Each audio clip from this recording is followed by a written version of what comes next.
करेंगे।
भारतीय संस्कृति में ऐसा कहा जाता है कि जो व्यक्ति अपने दुख दूर करके दूसरों का दुख दूर करता है उसी को मोक्ष मिलता है।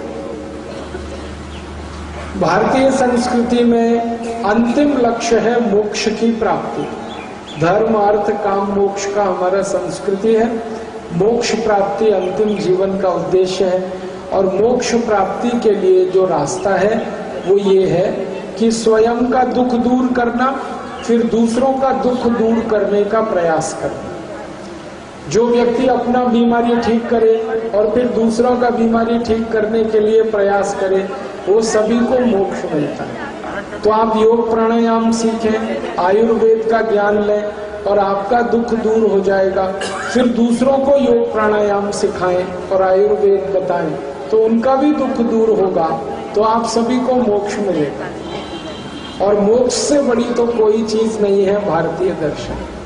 तो योग प्राणायाम और आयुर्वेद का ये अभियान हमने इसलिए शुरू किया कि प्रत्येक भारतवासी अपने जीवन के दुखों को कम करके दूसरों के दुखों को कम करे और मोक्ष में जाए। इसीलिए हमारा ये अनुष्ठान है। तो अनुष्ठान का एक लक्ष्य है सभी को सुखी बनाना, स्वस्थ बनाना, निरोग बनाना। और इसी अनुष्ठान का दूसरा लक्ष्य है भारत का गरीबी दूर करना, बेरोजगारी दूर करना, भ्रष्टाचार रिश्वतखोरी दूर करना, आतंकवाद नक्सलवाद दूर करना। ये भी हमारे अनुष्ठान का लक्ष्य है। आप बोलेंगे ये कैसे करने वाले हैं? इस अनुष्ठान के दूसरे लक्ष्य को पूरा करने के लिए हम लोगों ने करप्शन, भ्रष्टाचार को खत्म करने का संकल्प लिया। हमारे देश में भ्रष्टाचार रिश्वतखोरी बहुत ज्यादा है। भारत में जब राजीव गांधी प्रधानमंत्री थे तो वो कहते थे कि भारत के प्रत्येक गरीब व्यक्ति को दिल्ली से जब 1 रुपए भेजा जाता है तो वो गरीब आदमी तक 15 पैसे ही पहुंच पाता है, 85 पैसे बीच में ही लूट जाते हैं। अब राजीव गांधी ने ये 1984 में कहा था, 1984, आज से करीब 26 साल पहले। अभी राजीव गांधी के जाने के बाद तो स्थिति और भी खराब है। अभी तो किसी गरीब आदमी के लिए दिल्ली से 1 रुपए भेजा जाता है तो गरीब आदमी के पास 10 पैसे ही पहुंच पाता है। 90 पैसा 90 पैसा बीच में ही लूटमार हो जाता है। और ये पैसे का लूटमार करने वाले भारत में कौन है? एक तो हमारे पॉलिटिशियंस हैं, नेता हैं, और दूसरे तो हमारे अधिकारी हैं। भ्रष्ट नेता और अधिकारी दोनों मिलकर पैसे का लूटमार करते हैं।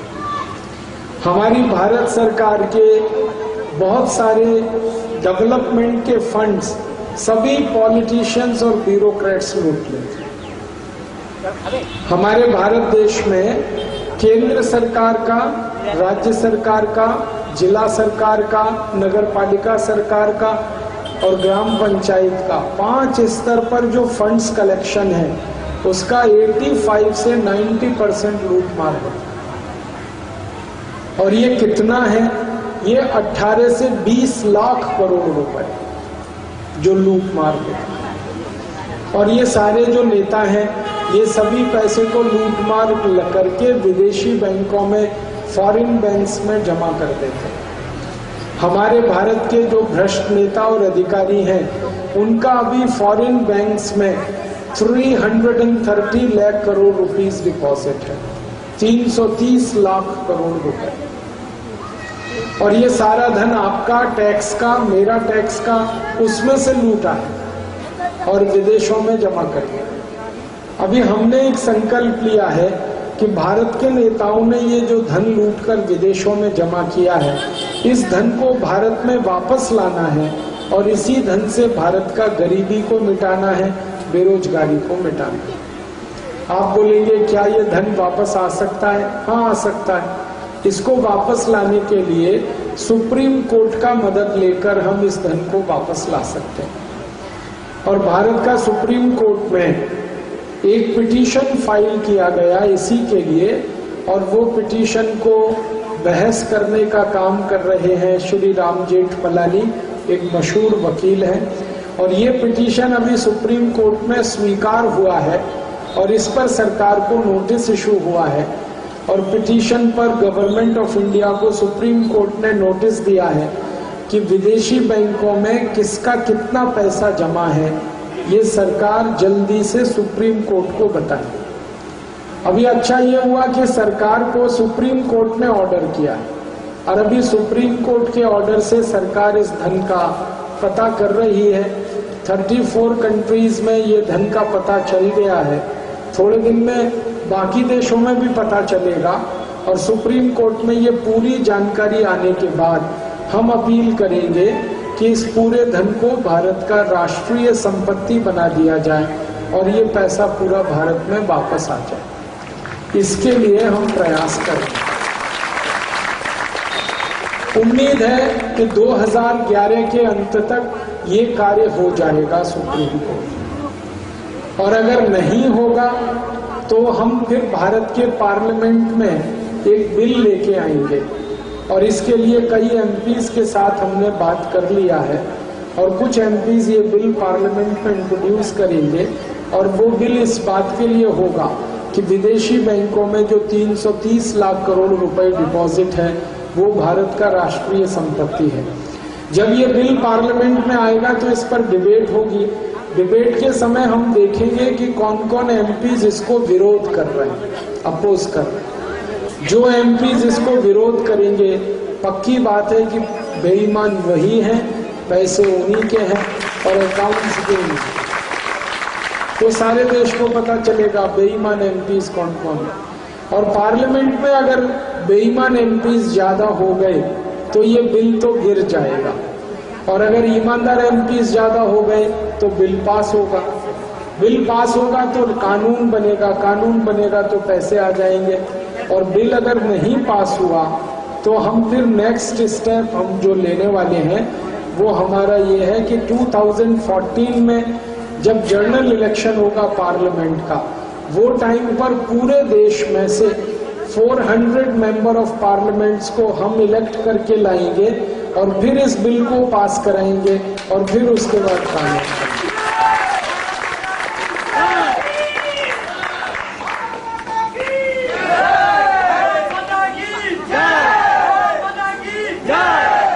हमारे बहुत सारे मित्र ये प्रश्न करते हैं कि 400 एमपीज आप कैसे जिता के ले आएंगे।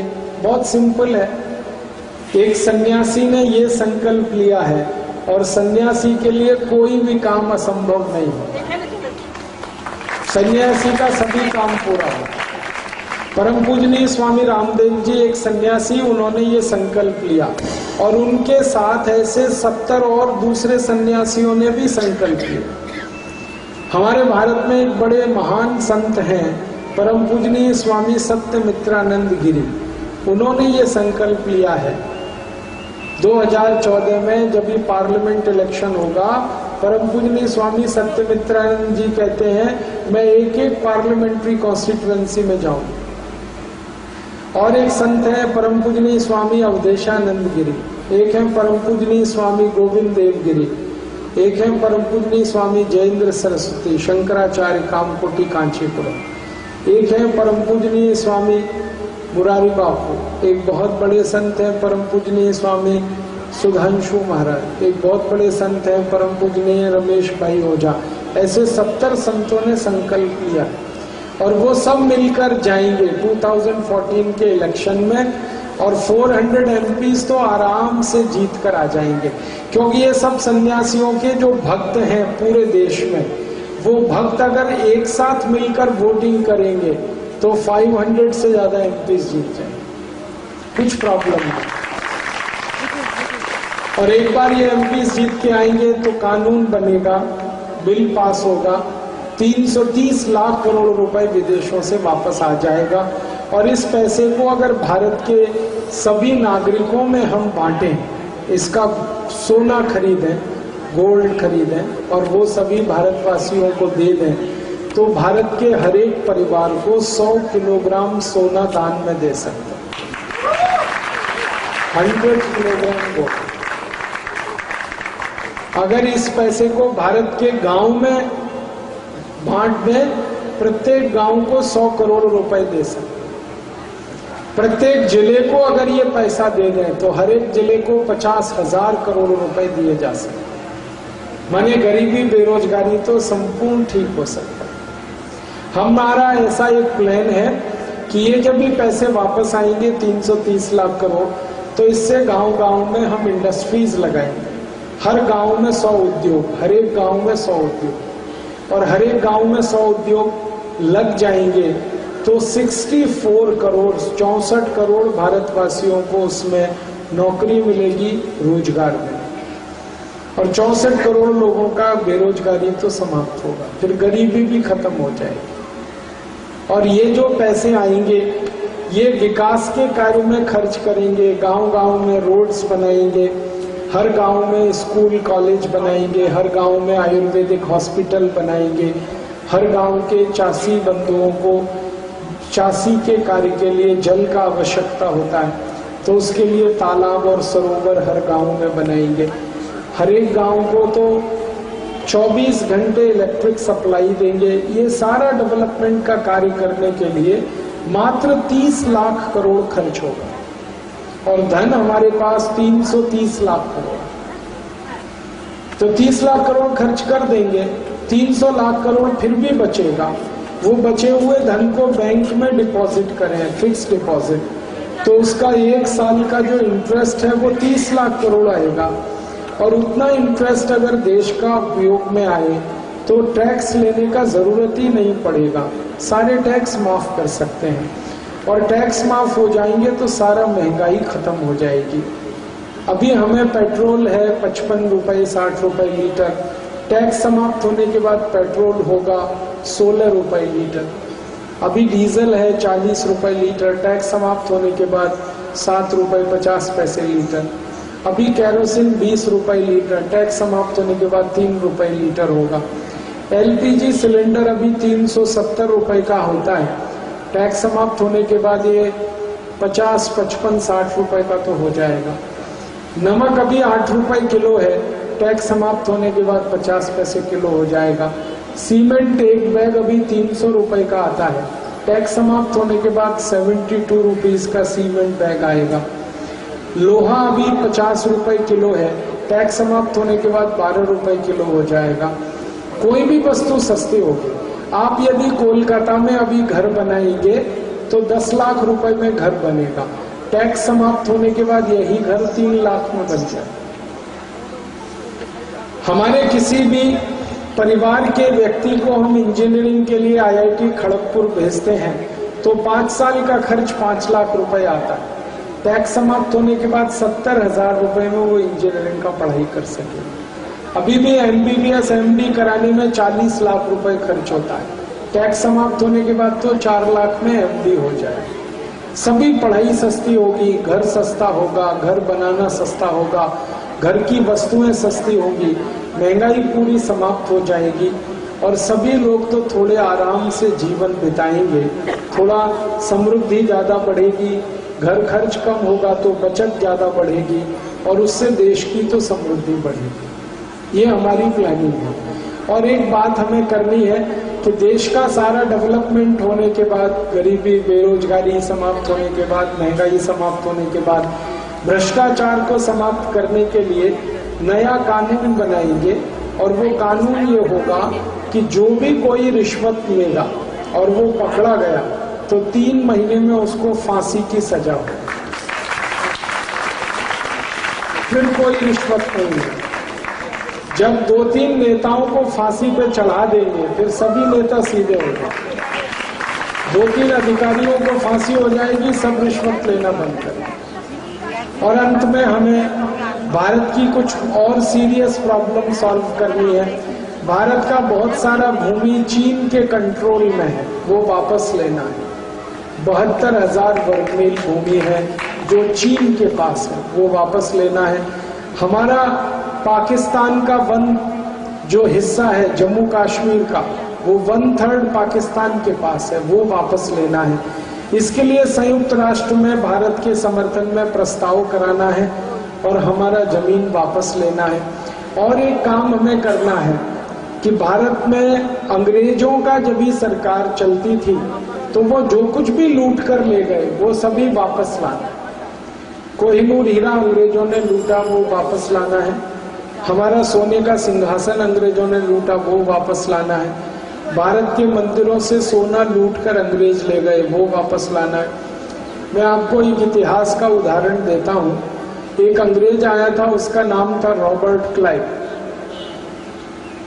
वो कोलकाता से 1757 में 900 शिप्स भर के गोल्ड ले गया था, सोना ले गया। 900 पानी का जहाज भर के सोना लेकर गया था रॉबर्ट क्लाइव। और वो सारा सोना लंदन में अभी रखा है म्यूजियम्स में, वो सभी भारत में वापस ला। और उसके लिए ब्रिटिश गवर्नमेंट के खिलाफ हमें केस फाइल करना है इंटरनेशनल कोर्ट ऑफ जस्टिस में। और उसके लिए हमने तैयारी शुरू किया है। हजारों डॉक्यूमेंट्स हमने कलेक्ट किए हैं इसके लिए। और ये बहुत बड़ा केस हम लड़ेंगे और इसको जीतेंगे।